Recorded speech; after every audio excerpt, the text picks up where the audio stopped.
No, what are it'll you make drinking? for more entertaining conversation. It's totally fine. No, you're right. So, Bill, thanks for doing this. I just wanted to have a casual conversation, talk about everything that's going on, everything you've been thinking about. I know you're in the middle of this crazy book tour. We should talk about that too. But I should tell you, when we put this thing up on Twitter, the one thing everybody said to me was, Bill Gates has an iPhone. I actually use an Android phone, but because I like to keep track of everything, I'm often playing around with iPhones. But the phone I carry around happens to be Android. So Android versus Apple. Is this a religious thing though?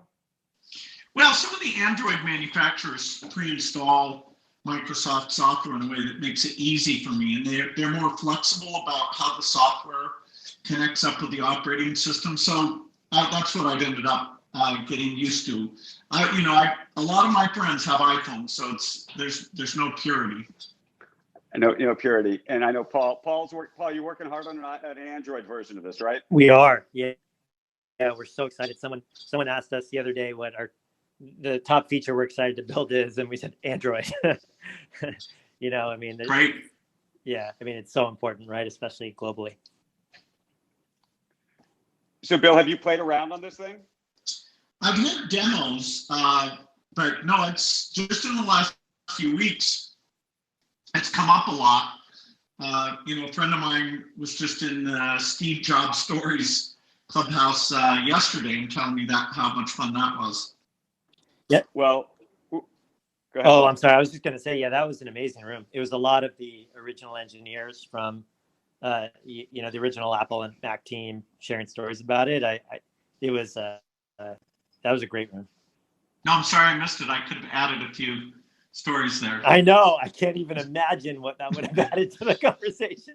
No, it was an amazing relationship. Steve was so unique. Well, I want to let you and Andrew speak, Bill, but I just wanted to seriously say how excited and grateful we are to have you be part of this conversation. Like we heard it was going to happen, and the entire team was just so excited about it. I know it's gone beyond that too, and I just wanted to thank you for everything that you've created, for the new book, for everything that you've added to the world. It's really changed so much of what we do as startup entrepreneurs. So just really, really grateful to be in the room with you today and to have you here. Great. And I'm learning about Clubhouse. So it's two things at one time. Well, any questions? We're here to help. So I'll pop back down to the audience, Andrew, but if I can help with anything, just let me know. Sure. Bill, question though for you about social media. Do you actually personally get to play around on social media a lot yourself? When people send you links, you end up, clicking through, scrolling through quite a bit. But I tend to go to, The Economist, the New York Times, pretty directly to my favorite news sources, more than people who just are using a feed to find the stories they read. So you don't have a burner Twitter account? Well, I have a Twitter account that I just mess around on, and then I have my official Twitter account. That's true on most of the services, that there's the official me, and then there's the messing around me. Are you ever a TikTok guy? Did you see? The reason I'm asking this, I'm curious if you see, obviously right now everybody is fascinated about Clubhouse and the future of Clubhouse and what it's going to do, and Twitter's trying to do one, and Facebook's trying to do one. But I was curious if you feel like you've seen over the years, that you caught on early to that Facebook was going to be a big thing, or that TikTok was going to be a big thing. No, I'll give my daughter more credit on TikTok. I didn't realize that there was such an unmet demand for watching people dance. But then, there was the whole divestment thing that Microsoft was at least looking at that. So I got very up to speed as part of that. I even did a few goofy videos. I gotta go watch. One thing that I have to mention is in the very first version of Clubhouse, my co-founder Rohan's sitting in the front row here. The whole app was a single room, and everyone followed everyone, and everyone was a speaker. and we had a little alert set up every time a new person would join, because we always wanted to make sure that the conversation got started. So I would be on the phone with Rohan. We'd be like, working, and I'd hear like a little alert sound, and I'd hang up. I'd be like, gotta go, and I'd hang up and I'd jump into the room and say, hey, how's it going? I'm Paul. How'd you hear about Clubhouse? And I always compare myself to Clippy. Just being there waiting for people, seeing if I can help. So Bill, you've been in the middle of this crazy book tour. We've seen you all over 60 Minutes, everywhere. Before we even get into the book and what's going on with climate, and I want to talk pandemic and so many other things, do you actually enjoy these book tours, and especially this one in particular, because it's all virtual? I'm just curious how it's going. Yeah, it's a lot of fun. I don't have to fly. I do at most 2 a day. Some are fairly specialized, like Columbia or Stanford, or groups of experts who work like a Sarah conference type thing. But the nine are just sort of city-based. We get different questions, and I pick people I enjoy talking to.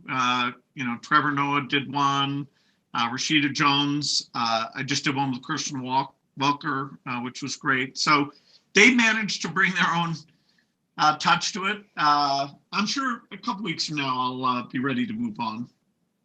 And do you read all the reviews of the book? I do, and so far I'm very happy. In fact, we just hit today the #1 on the New York Times bestseller list. Congratulations. It's a big congratulations. Generally, by the way, do you feel like you have thick skin, though? I've always actually been curious about this. We've never talked about this because you're written about constantly. I mean, virtually every day in one context or another.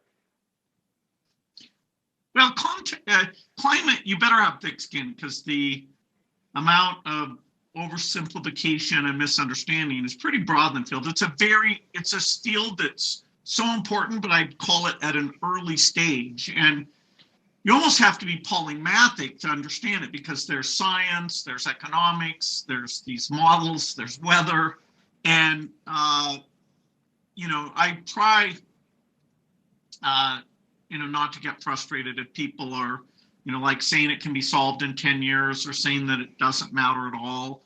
I have to steel myself up for that, so that I'm giving a persuasive answer as opposed to an emotional response. Okay, so I want to go deep on some climate stuff, if we could. And I've read the book now, I think twice, and we've talked a little bit about it ourselves. You and I think 2 or 3 times now before this conversation.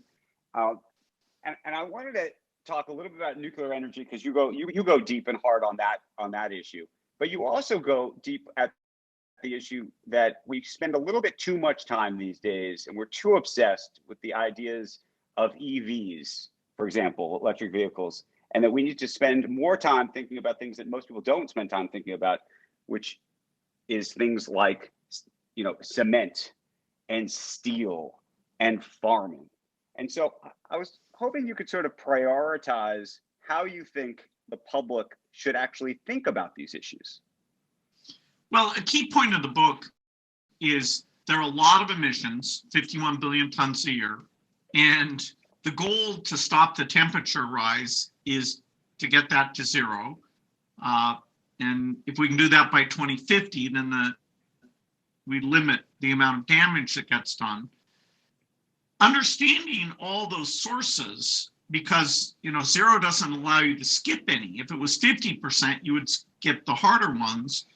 And unfortunately, because we've mostly paid attention to near-term reductions, so we're putting most of our effort into the rollout of wind and solar and electric cars, which are phenomenal.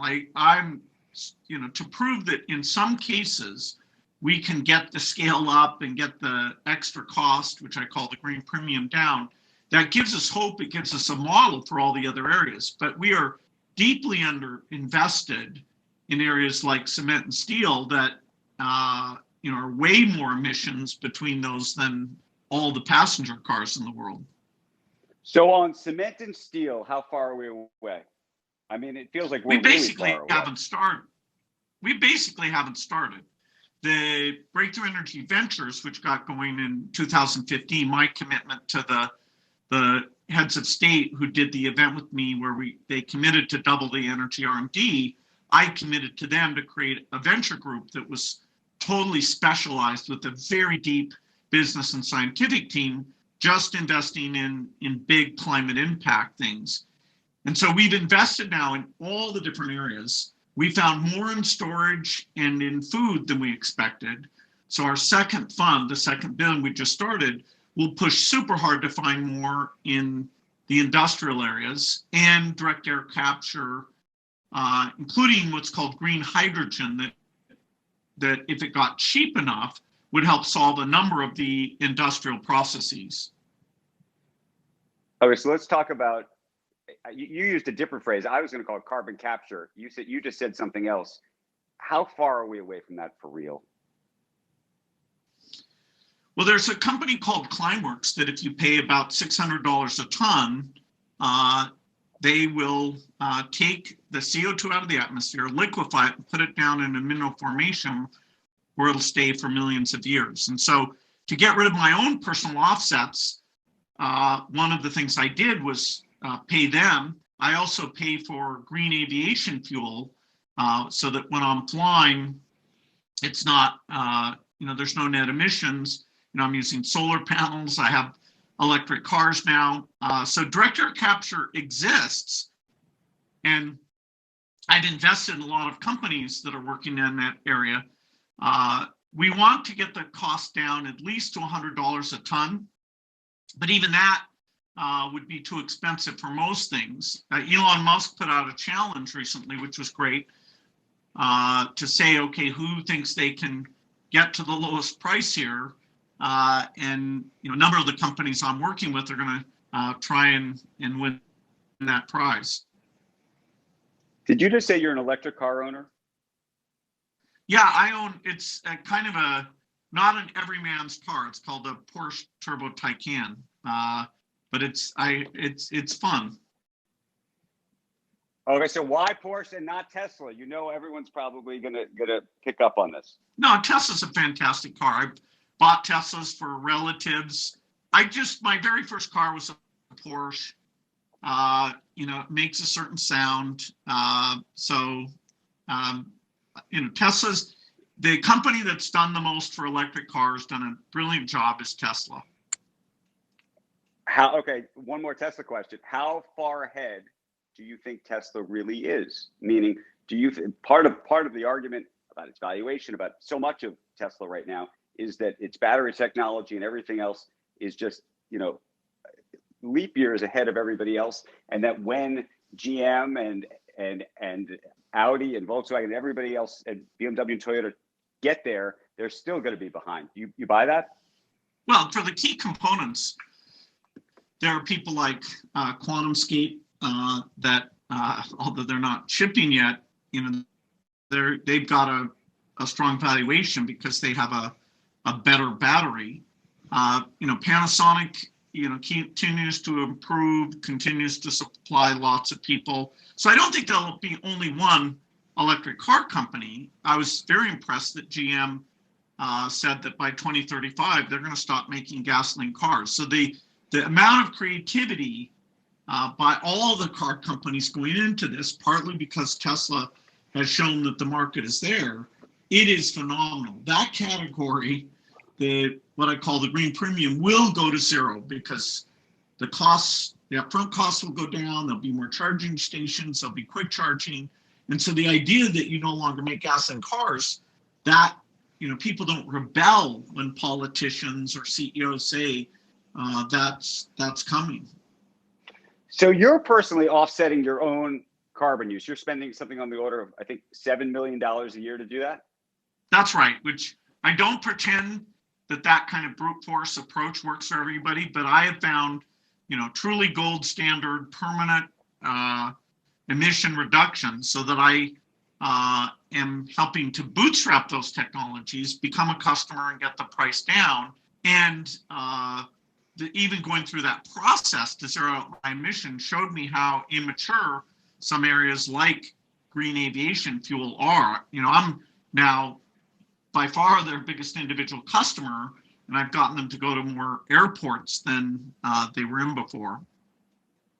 So what do you make of all these companies that are buying carbon offsets? Typically, they're effectively saying they're protecting or protecting forests and trees and the like. Is that real to you, or is that carbon offset theater? It's fantastic that companies are buying offsets. If you go back 5 years ago, almost nobody was doing that. Now, some of these offsets are high impact and some of them are very low impact. And so as we work that through, the overall quality of offsets will go up. But the companies that are buying offsets are to be congratulated for caring about this cause and putting significant money into those offsets. It's up to the innovators now. We're going to get offsets to, a variety of those out there, and we're going to do a better job of certifying. There's a few places you plant trees where they'll last a long time. There's other places where they won't. We need to mature how we rate the quality of those offsets. But I love the companies that are writing checks and buying offsets.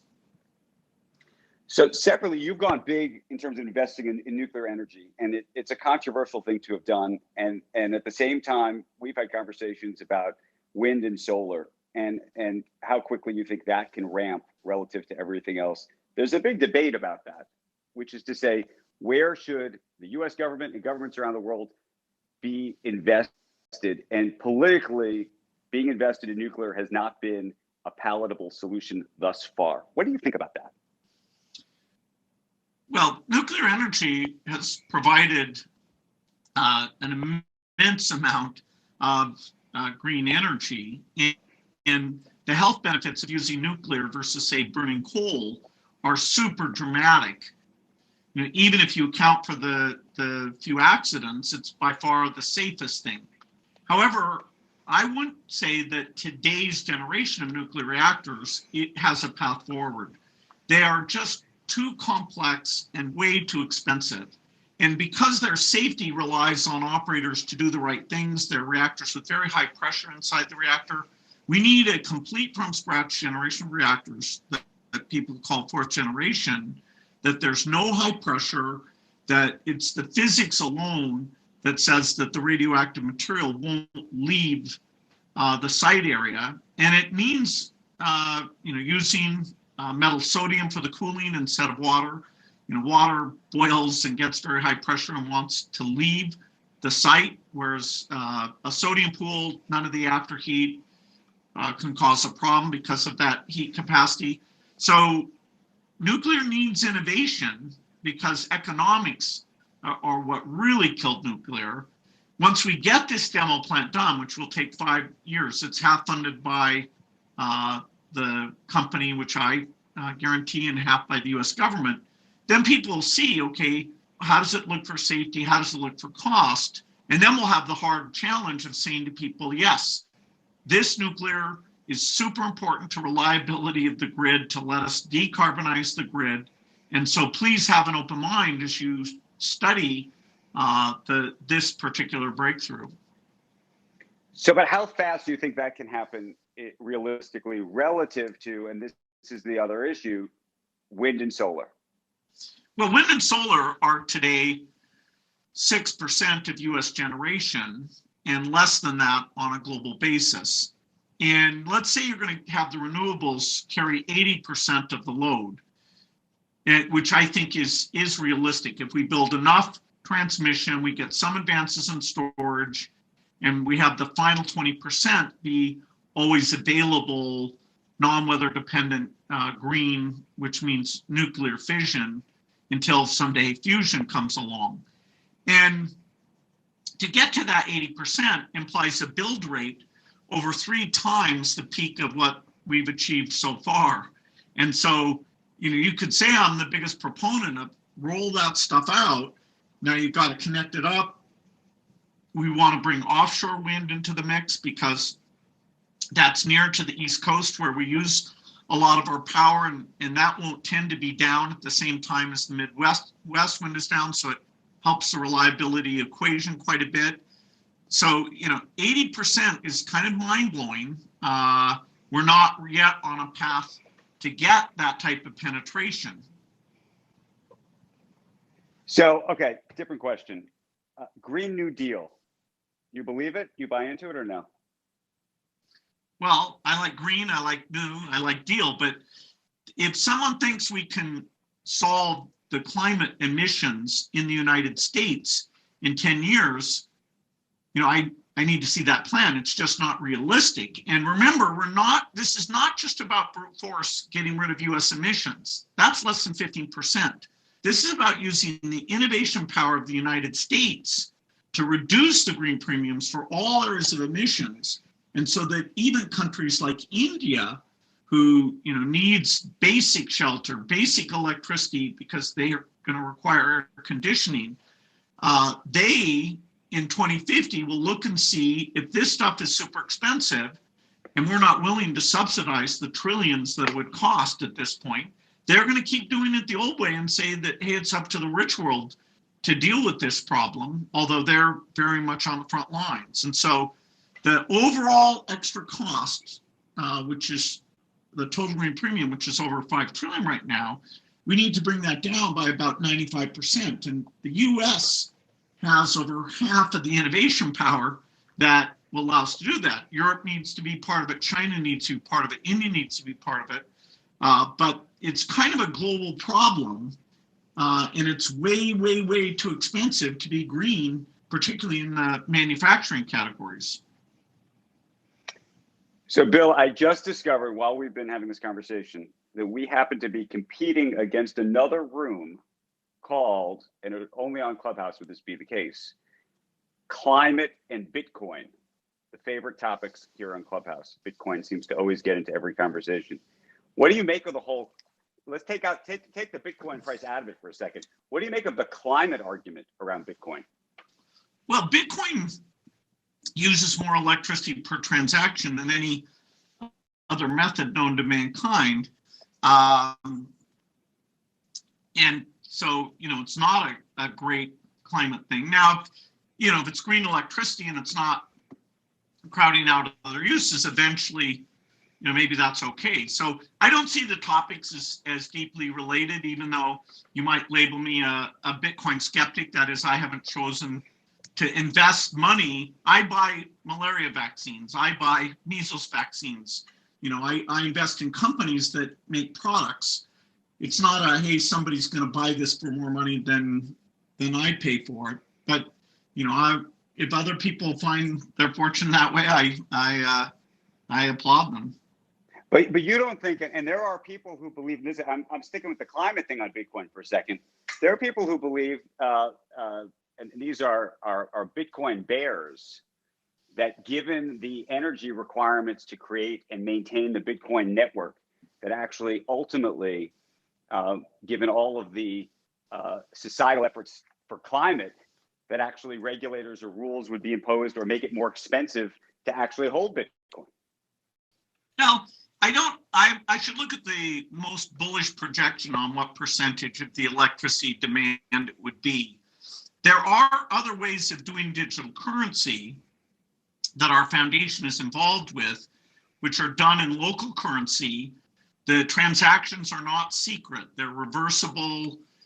You can't use it for ransom or things like that. And yet the transaction fees are so low that it's empowering the poorest. So, we worked with India to do their digital currency. We're working with all the countries in Africa. So I'm a huge fan, the biggest investor philanthropically in digital currency so that financial services are available to everyone on the planet.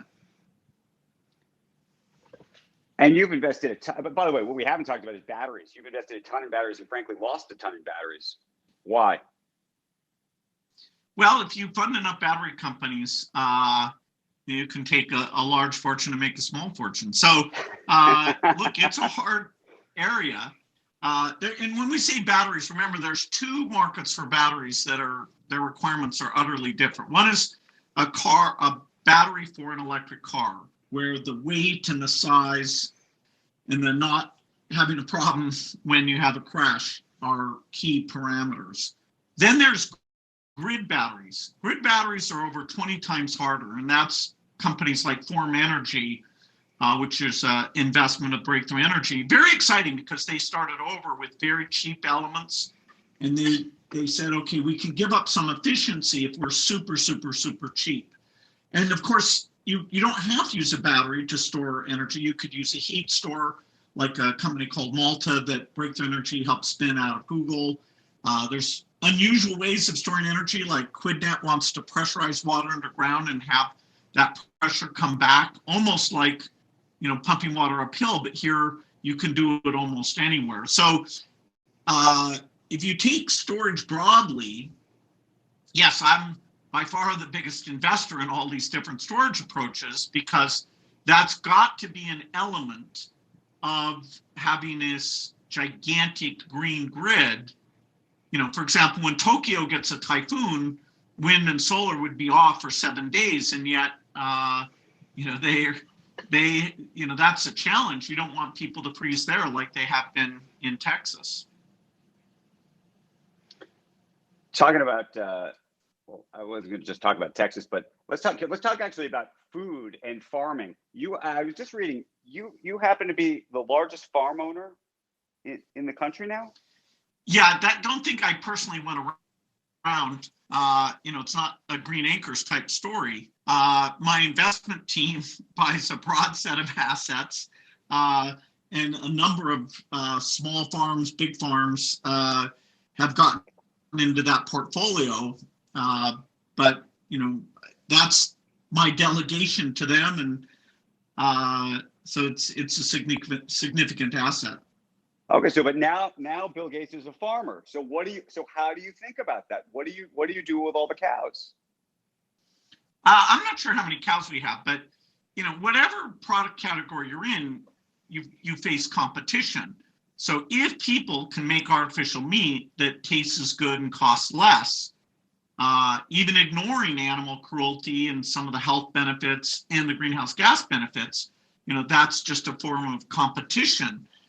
I don't know if that can happen, but so far, Impossible Foods, Beyond Meat, and several others like Nature's Fine are doing food production in novel ways.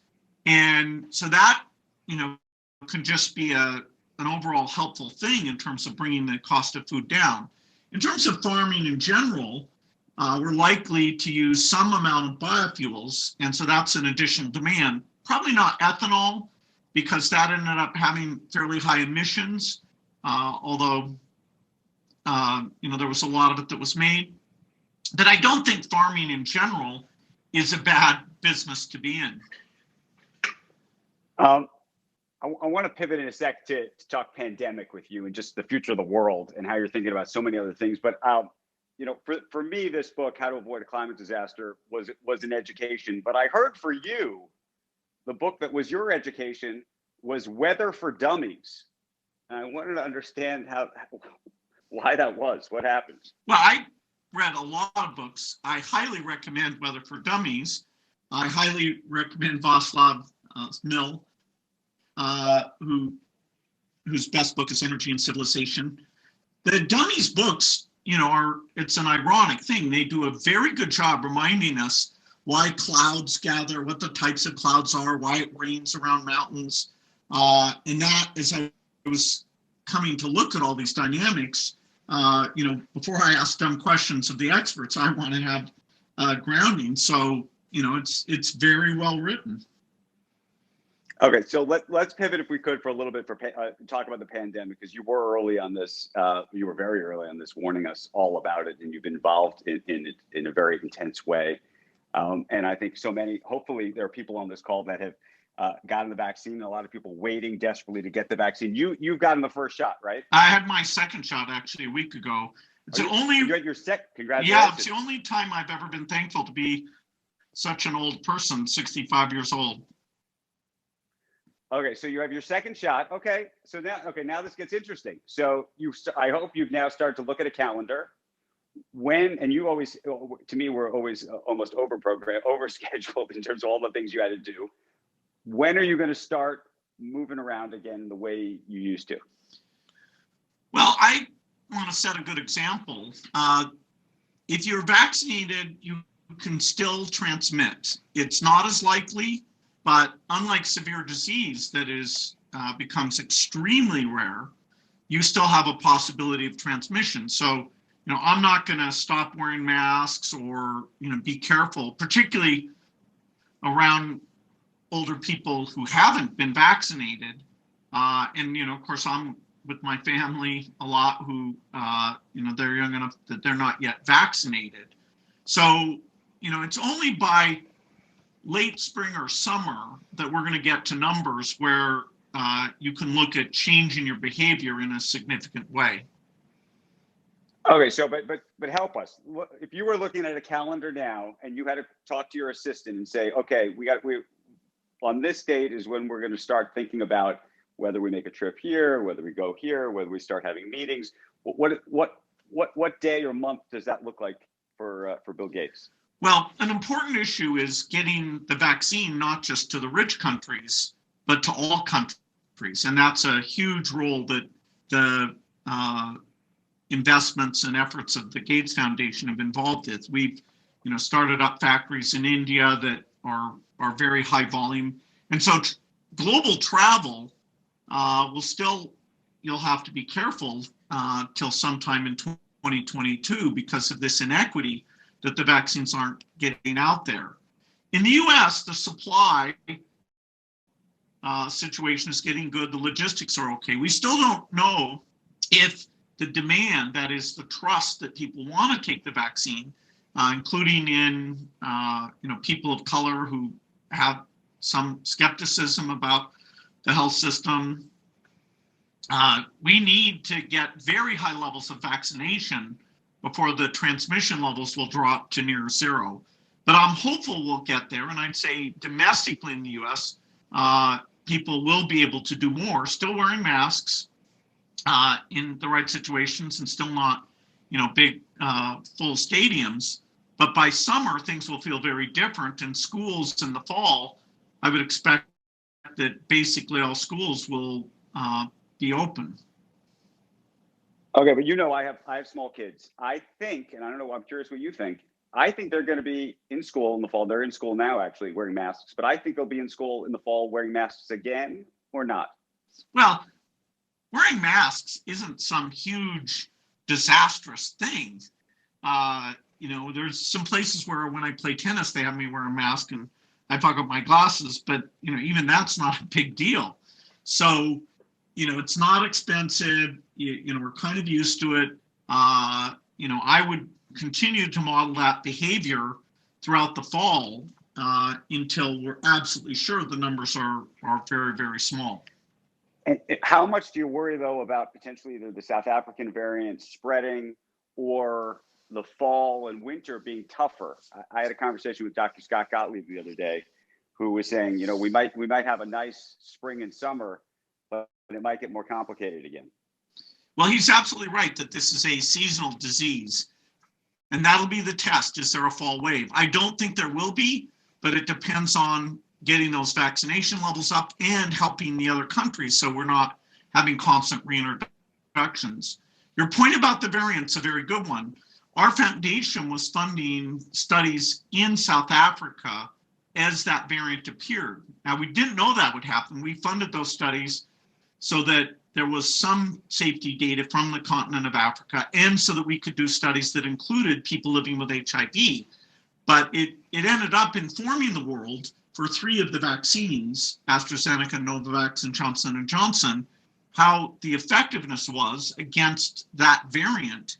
And, it didn't reduce the Johnson & Johnson and Novavax by much, AstraZeneca a little more. So the fact we had that trial there was very helpful to say, okay, do we need to tune the vaccine, which, might mean a 3rd dose for people already vaccinated? And the companies are hard at work looking at that, and do they need to do multiple varieties? How do we cover the full set of variants that are showing up in the world, which fortunately mostly have common features, and so this isn't like a disease where you'll need a 10 valent vaccine with 10 different forms. At most it'll be 2 or 3.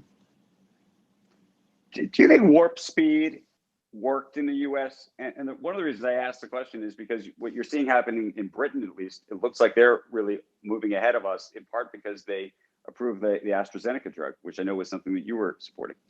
Well, the reason the U.S., it was actually BARDA, then it got renamed that funny name, but BARDA funded 4 of the 5 gold standard vaccines. Pfizer chose not to take government money, so they did the deal with BioNTech and funded it themselves. But the next 4, including Moderna and the 3 I already mentioned, if it wasn't for that BARDA generosity, those things wouldn't have moved as quickly as they did. The next biggest funder was a thing our foundation is part of called CEPI. But even in total, CEPI was less than half of the BARDA checks that went out. So the one thing the U.S. gets a good grade on in this whole pandemic, the only thing was funding the R&D for those vaccines. And that was a huge contribution for the world. And so on a relative basis, actually, let me ask you this. Countries is there any country out there that would surprise us about how well they're doing with this, in your mind? Well, Australia, Vietnam, New Zealand, every country's doing something right. But those 3 caught the disease early instead of having the idiocy of doing the travel ban and then not testing the people who came in.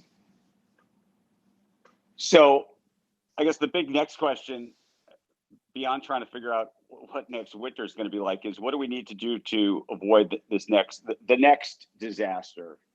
And what do you think that could even be or look like? How often do you think this is going to happen to us? I think if you put aside intentionally caused epidemics, bioterrorism, the risk per year is like 2 or 3%. And so even at that level, doing the right things, spending tens of billions to avoid the trillions of dollars in damage and all sorts of damage that doesn't even get into that economic figure of mental challenges and education loss, that insurance policy is a very good deal. Now, the thing the Gates Foundation will do is make sure that those tens of billions are actually not just beneficial to the next pandemic, but you create a standby force that's working on things like malaria and measles normally and keeping their skills sharp. And if there's any hint of a pandemic, which we'll build 100 times better surveillance system, including high-scale diagnostics, those, say, 3,000 disease fighters will, drop the current infectious disease work they're doing and just totally be the brilliant people to make sure the quick epidemic response happens on a global basis. So I'm actually pretty excited that those investments in the R&D side, things like getting mRNA to be cheap, which it's not yet, getting factories all over the world, getting a new way of doing the diagnostics that's PCR, so very, very accurate, but also very cheap. The innovation during the crisis was strong, and that's a foundation that will advance not only global health and infectious disease, but that BioNTech vaccine platform. Actually, the main reason they made it was to go against cancer. Our foundation invested in that company to make sure they'd have money to do infectious disease also. But this is pretty profound advance, 10 years of progress in less than 2 years. Okay, putting the science and innovation part aside for a second, I have a behavioral science question for you, which is, do you think that the world, or let's just take the United States, learned a lesson in this so that we're actually going to be better off next time? I'm not talking about the science of whether we can get a vaccine. I'm talking about whether you think when something like this happens, people are going to take seriously the real risk. They're going to actually listen to experts, or do you think that the whole idea of expertise and science has been upended during this period? Well, I think the quality of leadership you have during a crisis matters. If a leader is willing to share the bad news, if the leader is really getting the data out, encouraging more testing to be done, not having a testing system where you don't get your results within 24 hours. I mean, the number of mistakes were pretty unbelievable. We were lucky this thing wasn't more fatal than it ended up being. But it's still, 500,000 Americans. That's an unbelievable toll. And of course, the global toll is much higher than that. I do think that for at least a generation, people will have this threat model in mind, and that the government will take the right steps, even though, maybe 10 or 20% of the people will never believe it. Apparently that's true for the election also, but, this is serious stuff. Most people know somebody who died. Is there a leader that you think actually did a good job in this? And I'll throw a leader out. I'm in New York right now, and it's also, that's also gotten upended, which is a lot of people looked at Governor Andrew Cuomo in New York and thought that actually, putting aside what happened in the first month and a half, that he actually had done a very good job of being what people thought was transparent. And now there's questions about, frankly, whether he was being that transparent at all. Yeah, he called me during the pandemic because there were various models that gave him such a range of how many ventilators he might need. And I would say, on a Saturday night, I got to talk to him about that. He was clearly forthright, but some of the policies about putting the numbers out and transferring people into homes where they might have caused infection, we'll be digging through what mistakes were made and what was done well for a long time here. In his case, there's some definite very positive things he did, but now we're looking at the whole way that the numbers got reported. If you want a pure example, you'd say, the leadership in New Zealand, in Australia, in Vietnam, countries that had a little bit of either SARS or MERS and understood that you have to get the commercial PCR machines, and anyone who comes into the country, you don't just do a travel ban and force a surge of infection into the country without the testing. I mean, that's so basic. And to brag about that as though it was a smart thing, that's really wild. Well, let's hope there's not another pandemic in the end. Couple personal questions before we end this. Tell us just about how what is the day in the life of Bill Gates actually in the pandemic? It's a lot of Microsoft Teams, a lot of Zoom. I can schedule myself without any time between meetings, so I have to be a little careful there. Maybe get up and stretch. But are you at home? Do you go to the office? What time do you wake up? Is there a gym? Is there not a gym? Are there people that you would have seen in the past that you're now not seeing? Are there people inside your house that you don't have? How has it changed? I mean, I know, some people have gotten rid of everybody. Other people have, how's it work for you? Well, I feel lucky that I have a home with a very good internet connection. So actually, my kids, senior in high school, a junior in college, and a second-year medical student, I've seen them more this year than I would have expected because they were home a lot doing their courses online. So it's mostly just our family. I get outside to play pickleball even in the cold weather. That's been super nice. Pickleball. Not having to make any international trips is a huge change to my schedule because, I go to Africa, China, India, Europe, all several times a year. And it's amazing. I can talk to African leaders and do like a 20-minute video connection, get a lot done. So there are certain advantages, even though, the whole thing is a tragedy. Okay, let's talk TV because I know you watch a lot of TV. Well, we could talk books too, but TV binging during the pandemic for you. Anything you want to recommend to this audience? Well, I sat down Monday to eat dinner and I was going to finish reading a book called Overstory, but instead I clicked on this Lupin, which is a French burglar on Netflix. Next thing I knew, 4 hours had gone by. So I really let myself go to seed that night. And I was kind of laughing at myself that I don't usually do that. But wow, they sure make it easy. You just sit there and the next episode is up and running. Anything else on your TV list? we've had a whole year. By the way, do you think the content's gotten better or worse during this year? Because I feel like I've sort of run through a lot of stuff. Some stuff is starting to come back. That's okay.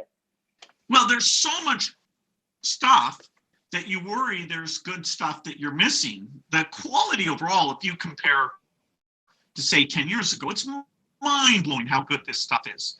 The complex plots, the choices, even just in the documentary area, it's quite phenomenal. I have a strange taste that I take a lot of college courses, which is on a channel called The Great Courses. That's about, a third of my viewing, where it's right now I'm taking a course on the Old Testament, which is definitely fascinating. But wow, if you want to learn stuff, this is the era that it's all there. So when you're taking these courses, watching this stuff, and your kids come in the room, are they like, Dad, what are you doing? Why aren't you watching something on Netflix, or do they sit down and want to actually watch with you? Not much. I mean, my son and I watched The Americans together. That was a fun experience. It was a little too violent for the rest of the family. Modern Family, we all watched together, although that's not recent. It's nice that once you get going on something, kind of the whole family does it together. But my courses, no, those I'm pretty much solo on those. And are you a gamer, by the way? Microsoft obviously is in the game business. No, I play bridge, which by some definitions is a game, but it doesn't require a video game. I've got the latest Xbox. I played around with it some, but I'm not a heavy gamer. I sit and watch my nieces and nephews. I learn more from them than my own personal use. By the way, we were talking about social networks at the top of this because we were talking about Clubhouse. Did you ever fund any social networks yourself early on? Well, Microsoft and MSN had, the same kind of chat forums that other people did. And of course, Microsoft owned shares in Facebook because we were doing some things where we were looking at search and Facebook working together. But no, that, LinkedIn, of course, now is part of Microsoft, and that's doing extremely well. Okay, serious question, and I'm getting it on Twitter. Do you use Google or do you use Bing? I use Bing. You do? Of course. I look at Google to compare to see how we're doing competitively, and I'm always pretty happy with it. No, I'm a loyal Bing user. You're a loyal Bing user. Okay, this is interesting because I have to admit, don't hate me for saying this, I don't know a lot of people using Bing. Well, you just travel with a very snobby crowd. It may very well be. Absolutely. You've got to come down here and get with the masses and use Bing. So, tell me before you go. Tell us what are you doing these days with Microsoft itself? By the way, Satya makes it a lot of fun for me to do product reviews. So often stuff that's we're planning the next year or 2 years of things, the really high reach stuff. I do a lot with the agent. I'm a big believer that agents are going to be, 100 times better than they are today, and that I want Microsoft to lead in that. I do a lot with Office, with AI, with Azure. I love the product reviews. So Satya's got me now where I'm doing the part of the job that I enjoyed the most, and there's enough good work that I can provide a lot of encouragement, some hints about how to do things differently.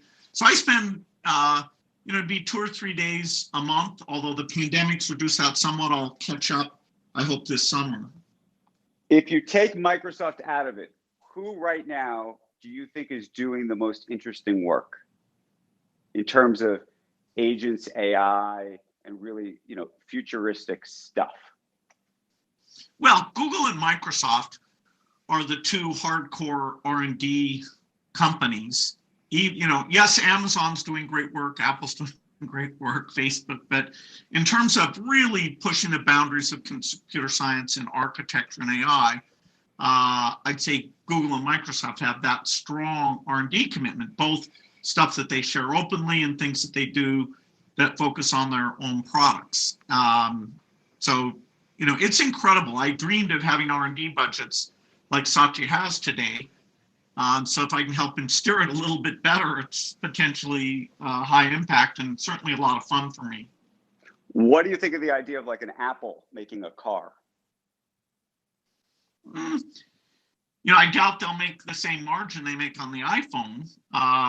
And autonomous cars is still how quickly that catches on, and do people own cars? That's unclear. Electric cars, that's clear. Over the next 20 years, dramatic shift. Autonomous is still the one where which countries it catches on first, how safe is it? That's open. So, even though Google got in there with Waymo early, maybe Apple can make a contribution there. Usually you do products, you don't want to be the 100th one to do a product. So you've got to have kind of a unique take on a product if you want to get Apple-like margins.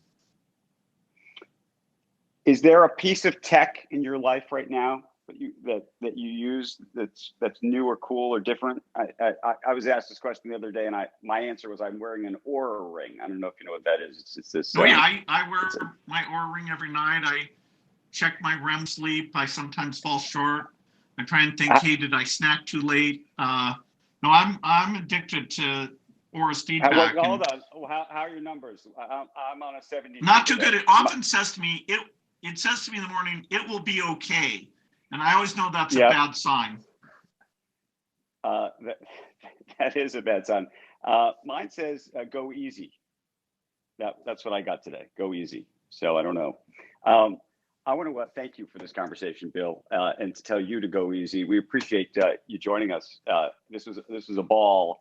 I hope we have an opportunity to do this again. Frankly, I hope we have the opportunity to do this in person sometime soon. I'd love to. When the world does go back to normal. But thank you, and thanks everybody for joining. This was a lot of fun, and if you do have a chance, and I will push it for you, Bill, because I enjoyed the book. I know you've become a book influencer.